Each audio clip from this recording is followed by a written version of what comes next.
Have you noticed that in past winters your mood is not the same as it is in the summer?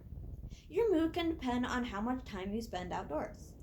This is due to the microbes that it can stimulate serotonin levels that can be found in the dirt. In this speech, I will inform the reader on the need to spend less time indoors, ways this can be done, and what will happen if the suggestions are taken. The article, The Indoor Generation and the Health Risks of Spending More Time Inside, written by Stephanie Walden in 2018, backs up the idea of spending less time inside of closed spaces. This quote talks about how previous research has found that around 90% of people spend close to 22 hours every day.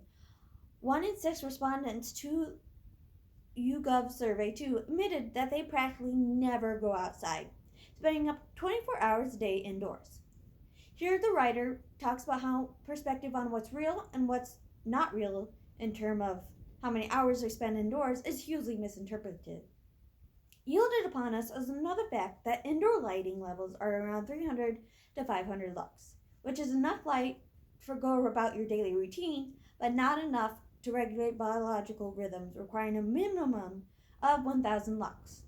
When people don't get enough light, this can affect efficiency, how energetic you are, and how your brain can be alerted. Owing to the fact that the effects of spending too much time on the inside, now we can figure out how to get into the out. There are ways to prevent the time spent inside. Herein, How to Spend More Time Outside, 14 Simple Ways to Easy Nature Enjoyment by Brian Mertens, 2021. It will be explained how to be one with nature in simple yet life-changing ways. The first step you need to take is asking the question, what does nature mean to me? And how does it make me feel? Finding out what in nature makes you feel happy, the faster you can get out of the house. The second step is not being too hard on yourself. Example is planning expensive or time-consuming outdoor activities. It can be as simple as just sitting on a park bench or listening to nature's music. Thirdly, don't think about how much time you spend in the wilderness. It is still healthy to spend quality time indoors, but how much you're spending is not.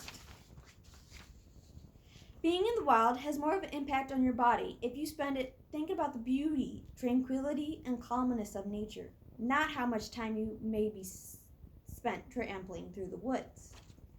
Now you may be wondering if it's as easy as it sounds to be more active outside. Truth, it's not. But think about what happens when you spend your time outside, or don't. In the case the reader was not thinking about changing a part of their lifestyle just a little bit. Here there's benefits and detriments that provide more insight on the hang time spent outside. The following from Kevin Laura's 2018 article, Health Benefits of Being Outside, contributes the pros of being outdoorsy. The following quote indicates that every green environment improved both self-esteem and mood, found an analysis of 10 earlier studies about so-called green exercise. That review also indicated that the mentally ill had one of the greatest self-esteem improvements.